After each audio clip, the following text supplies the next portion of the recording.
අයිබෝවන්. ඔව් අදත් දීසෙන් බලය සංවිධානය මගින් මෙහෙවනු ලබන බුදුවරු වැඩිමග ඔස්සේ තේමාව බවට පත් කරගෙන යන වැඩසටහන් මාලාවේ තවත් වැඩසටහනකින් මේ ආකාරයට මුණ ගැහෙනවා. අපි මේ දිනවල සාකච්ඡා කරනවා ලංකාවේ ඊටම සුවිශේෂී චරිතයක් පිළිබඳව. මීට පෙර අපි සාකච්ඡා කරා සද්ධර්ම පුණ්ඩරික සූත්‍ර දේශනාව සම්බන්ධයෙන්. ඉතින් අපේ අවසාන ඉලක්කය ධර්ම සංගායනාවක්. අපේ තේමාව බුදුරු වැඩිමග ඔස්සේ දියසෙන් බලය. දියත පතල ලෝක ප්‍රසිද්ධ ප්‍රකට. ඒ කියන්නේ දිය කියන්නේ ලෝකය.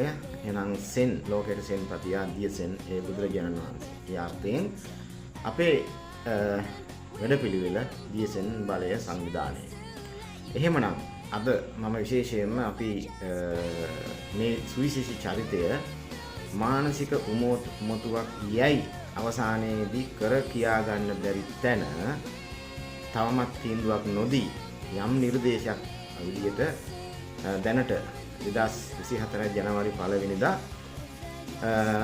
ගුවන් තොටුපළින් සම්ප්‍රාප්ත වුණු සුවිශේෂී චරිතය පිළිගත්තේ කොයි විදියටද කියන එක මම හිතන්නේ ජනමාධ්‍යයේ සමාජ මාධ්‍යයේ හැම තැනම ප්‍රචාරය වුණා. ඒ වගේම භික්ෂුණීන් වහන්සේ කෙනෙක් වන්දනා කිරීම සම්බන්ධයෙන් බොහොමත්ම ආందోලනාත්මක විදියට භික්ෂුන් වහන්සේලාට බොහොම පහරක් වැදුනා. ගිහි කෙනෙකුටයි චීවරධාරී කාන්තාවක් කෙනෙක් බොහොම සාහසික ලෙස බොහොම ප්‍රාථමික මට්ටමේ තමයි භික්ෂුන් වහන්සේලාගෙන් කතා කරේ. ඉතින් අද වෙනකොට මම හිතන්නේ එවැනි නිග්‍රහ කරපු ඒ වගේම රාජ්‍ය මට්ටමේ නිලධාරීවරුන්ට වෙච්ච දේ පිළිබඳ හැම කෙනෙක්ම හොයලා බලන්න පුළුවන්. එතකොට මානසික උමුතුවක් තියෙන කෙනෙක් වර්තමානයේ වන විට උන දකුණු පළාතේ හම්බන්තොට දිස්ත්‍රික්කයේ වැටිය ප්‍රදේශයේ තාලිගල ප්‍රදේශයේ උන මම අද හරියටම තක්කෙටම කියනවා. ඕන කෙනෙකුට ගිහිල්ලා බලන්න පුළුවන්. හැබැයි මම මෙතනදී විශේෂයෙන්ම බුදුවරුන්ට බෝසත්වරුන්ට නැත්නම් ආධ්‍යාත්මික වශයෙන් දැවැන්ත චරිත ඒ තත්වයන් පිළිබඳව නොතේරෙන නොදන්න විශාල බහුතර පිරිසක් ඉන්න තත්වයක් තුළ මම කෙලින්ම අද කියන්න බලාපොරොත්තු වෙන්නේ නැහැ ආධ්‍යාත්මික පැත්තට සම්බන්ධ කරලා. මම බලාපොරොත්තු වෙනවා ඇත්තටම මේ දියසෙන් කියන එක පිළිබඳව වර්තමානයේ නොඑක් අය නොඑක් දේවල් සාකච්ඡා කරන නිසා මම කල්පනා කරා මේ දියසෙන් කියන්නේ කවුද කියන එක මූලික කරගෙනයි අද යමක් කියන්නේ. එහෙනම් මානසික උමතුවක් නොවන බවට මම හිතන්නේ මට මේ වීඩියෝ එක ප්‍රමාණවත් වේවි. එහෙම එකක් නොවන බවට යමක් මට කතා කරන්න. මානසික උමතු කියන්නේ මට අද නම් සඳහන් කරන්න වෙන පිරිසක් ඉන්නවා. විශේෂයෙන්ම අපේ හාමුදුරුවෝ පැත්තෙන් ගත්තාම ගලගම කුසල ධම්ම හාමුදුරුවෝ ඒ වගේම බලංගොඩ කස්සප හාමුදුරුවෝ. දැන් ඒ දෙන්න තමයි මේකට විශාල වශයෙන් ලොකුවටම කියනම තරුණ හාමුදුරුවෝ විදියට ඒගොල්ලෝ කිසිම වැටහීමක් නැතුව අනාවබෝධයෙන් ක්‍රියාත්මක වෙලා ඒකත් එක්ක තවත් භික්ෂුන් වහන්සේලා පිරිසක් ඒක රාශී වෙලා බෞද්ධ කටයුතු කොමසාරිස් ජෙනරාල් තමයි ඉතින් එතනින් එහාට රජයේ මට්ටමින් වගකීම් තුන ධාරියෙ. ඒ හැම කෙනෙක්ම අද ඒ අයට ඕන කෙනෙකුට හොයලා බලන්න පුළුවන්. ඔය හංවඩු ගහපු දියසෙන් විදියට මම විශේෂයෙන්ම අද මම කෙලිම ප්‍රකාශයටපත් කරනවා. ඇත්තටම දියසෙන් කියන්නේ කවුද? මම කියන්නේ උතනින් එහාට අවලෝකයේ තීක්ෂර විදියට ඇත්තටම යම් කෙනෙක් වැරදි විදියට ඒක අර්ථකථනය කරොත් ඒක මහා බරපතල අකුසලයක් Tamanට වෙනවා කියලා මම දන්නේ. මගේ පෞද්ගලික අත්දැකීමෙන්. කැමති නම් අද ඉඳලා ඕන කෙනෙකුට නිග්‍රහ කරන්න පුළුවන්, වචන පාවිච්චි කරන්න පුළුවන්. ඒකින් ආපස්සට එන ප්‍රතිවිපාක කියන දේ දැන් ඉතින් කිව්වට පස්සෙත් එතනින් එහාටත් ඒක නිග්‍රහ කරනවා නම් අපහාස නින්දා කරනවා නම් ඒක තමන්ගේ පෞද්ගලික කරගහගෙන යන්න පුළුවන් ඕන කෙනෙකුට. එතකොට මෛත්‍රී මහා බෝසතාණන් වහන්සේ පිළිබඳව මම කියන්නේ නැහැ. අවලෝකයේ තීක්ෂර සර්වතථාගත මෛත්‍රී මහා බෝසතාණන් වහන්සේයයි මම මෙතනදී කියන්නේ නැහැ. විශේෂයෙන් මට උමනා තියෙන්නේ කෝටි ගාණක් ලෝකයේ ඉන්න සියලු ජනතාවට මම අද ඒක තමන්ට කැමති කෙනෙක් හොයාගන්න 84000ක් බෝසත්වරු පිළිබඳව මොකද සද්ධර්ම පුණ්ඩරික සූත්‍රය අපි දිගින් දිගටම කතා කරන එකක් නිසා ඒක අන්තර්ගත වෙනවා. ඕන කෙනෙකුට හොයාගන්න පුළුවන්. ඒ අවශ්‍යත කෙනා විතරයි කොහොමත් වෙන්නේ යමක් තේරෙන කෙනෙක් විතරයි කොහොමත් මේ දේවල් අහන්නේ. ඉතින් මම අද විශේෂයෙන්ම කියන්නේ ඇත්තටම බෞද්ධ කටයුතු කොමසාරි ජෙනරාල් අද කොහෙද ඉන්නේ? මම හිතන්නේ රාජකාරී නැහැ. එතකොට ඒ වගේම මේකට මුල් වුණු අනිකුත් භික්ෂුන් වහන්සේලාට අද වෙච්ච දේ මොකක්ද? එතකොට ඒ ඇතුළු අනිකුත් සියලුම පොලිස්පතිතුමා ඇතුළු කිසිම කෙනෙක් අද වෙනකොට රාජකාරී වලවත් නැහැ. ඉතින් ඕන කෙනෙකුට හොයලා බලන්න පුළුවන් එවැනි තීන්දුව తీරන ගණිතී තමන්ගේට වෙච්ච දේ එකිනෙකාට හොයලා බලන්න පුළුවන්. තව කවුරු හරි කෙනෙක් භික්ෂුන් වහන්සේලා කවුරු හරි ඉතුරු වෙලා ඉන්නව නම් තමන් හෘද සාක්ෂියත් එක්ක කතා කරලා බලන්න වෙනවා තමන් චීවරයක් දරාගෙන ඇත්තරම තමන් ලබා ගත්තා වූ ආධ්‍යාත්මික තැන මොකද්ද කියන විශේෂයෙන් මහානායක හාමුදුරුවෝ තුන් දෙනා වහන්සේලාට මම කියන්නේ ටිකක් ඉතින් ඉදිරි කාලෙදී මට නම් හිතෙන්නේ ගෝඨාභය මහත්මයාට වෙච්ච දේ සහ නායක හාමුදුරුවෝ සම්බන්ධයෙන් අද මහ ජනතාව ගන්න තීරණ පිළිබඳව ඉදිරි තව යම් කාලයක් ඉක්ම ගිය තැන මම හිතන්නේ අවුරුද්දක් දෙකක් තුනක් සමහර 2030 වගේ කාලය වෙනකොට තමයි මේකේ තියෙන සැබෑම தත්ත්වය හෙළිදරව් වෙන්නේ. මොකද දැන් ඔය කියන චරිතය ක්‍රමානුකූලව අද සමාජගත වෙමින් පවතිනවා. මොකද අපේ අනුර කුමාර සානායක මහත්මයාට ඉදිරි කාලයේදී මොකද වෙන සිද්ධිය පිළිබඳව සහ අනුර කුමාර සානායක මහත්තයා ජනාධිපති බවට පත්වන බවට ඇත්තටම මම පෞද්ගලිකව ඊජිප්තුවෙන් ඉඳගෙන දැනගෙන ගිහිල්ලා මම එතුමා මුණ ගැහිලා ඒ කියන්නේ අපි එතුමාගේ මේ ඡන්දයට පෙර ගිහිල්පු අවස්ථාවක කෙලින්මම මහ පොටැංගල දිකලා මම උඩට දික් කළා කිව්වා ඔබතුමා අනිවාර්යයෙන් මේ වතාවේ ජනාධිපති වෙනවා. ඇත්තටම මම එහෙම කියන්න මට පුළුවන්කම ලැබුණේ ඊජිප්තුවෙන් තමයි මට ඒ පණිවිඩය ලැබුණේ. අනිවාර්යයෙන්ම මේ ජනාධිපති වෙන බවට. මේව ඇත්ත. ඉතින් මේ මහ පොළොව සාක්ෂි.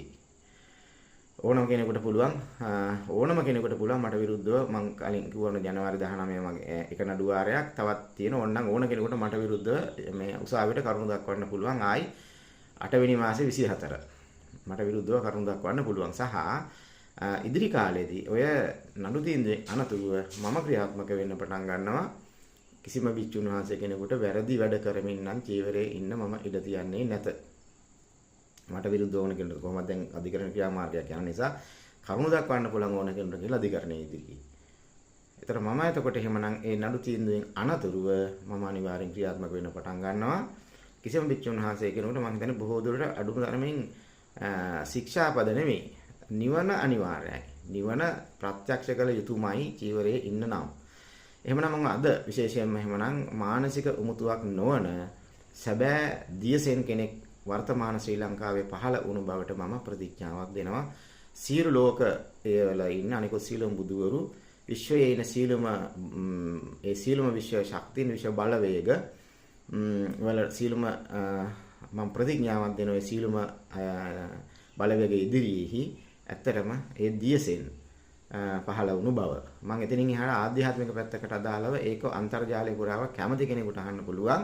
ඔන්න මම අද ඇත්ත වශයෙන්ම මගේ යුතුයකම විශේෂයෙන්ම මගේ වගකීම භික්ෂුවක් විදියටත් ඒ වගේ මමලා යම් කිසි ආධ්‍යාත්මික වශයෙන් මම යම් කිසි දෙයක් ලැබුවාද ඒකට මම හිතනවා මගේ යුතුයකම මම කරා කියලා මම හිතනවා. විශේෂයෙන්ම ඔය චක්කුකරණේ ඥානකරණේ උපසමාය අභිඥාය සම්බෝධාය නිබ්බානාය සංවසිතී කියලා එදා බුදුරජාණන් වහන්සේ දේශනා කරපු ඒ ධම්සප්පවතුම් සූත්‍රය මම ඇත්තටම දැන් වසර 10කට 15කට කලින් මම හොයපු දේ මට निराකරණය වුණේ ඔය හැම කෙනෙක්ම මානසික උමුතුවක් කියලා හංවඩු ගහපු ඒ දෙවන්ත චරිතයෙන් තමයි මගේ කනට ඇහුනේ 180 මහා මුද්‍රාව විදියට අද ඔය අන්තර්ජාලය පුරාවටම රැව් පිළිරැව් දෙන ඒ බුදු මම එක බුදු හඬක්වත් එහෙම නැත්නම් බෝධිසත්ව කියන එක මම මෙතන කියන්නේ ඉදිරිපත් නොවන්නේ මම බලාපොරොත්තු වෙන ඉදිරියේදී මම අවුරුදු ගණනාවක් තිස්සේ හෙව්වා සැබෑ දැහැමි නායකයෙක්. ඉතින් අනුර කුමාර සානායකෙන් අනතුරුව සීලු මහ ජනතාවට මම දැනුවත් කරන්න බලාපොරොත්තු වෙන සැබෑ නිවැරදි තණ්හාවෙන් දුරු වුණු තණ්හාවෙන් තොර වුණු ලෝක පූජිතවරයෙක් පිළිබඳව මම අවධානය යොමු කරන්න බලාපොරොත්තු වෙනවා. සමස්ත ශ්‍රී ලාංකික ජනතාවටම මම දැනුවත් කරන්න බලාපොරොත්තු වෙනවා. නිවන් දකින්න එක පිළිබඳව මම හිතන්නේ ප්‍රායෝගික නැහැ සමස්තයක් විතර ගත්තාම පස්සේ බහුතරය. ඒක නිසා මම බහුතරයට කතා කරන්න බලාපොරොත්තු වෙන ඉදිරියේදී සැබෑ දියසෙන් කවුද? ඔන්න වික්‍රමරාජ මහත්මයා ඇතුළු අනිකුත් සීලම අයට මම අභියෝග කරනවා මගෙත් එක පුළුවන් නම් අන්න ඒ කට්ටියට පුළුවන් මේ පිළිබඳව ඕන විදියෙන් අනාවේක කියපුව හැමෝටම ඉදිරිපත් වෙන්න පුළුවන්. මම පැහැදිලිවම තහවුරු කරනවා සැබෑ දියසෙන් කවුද කියන එක.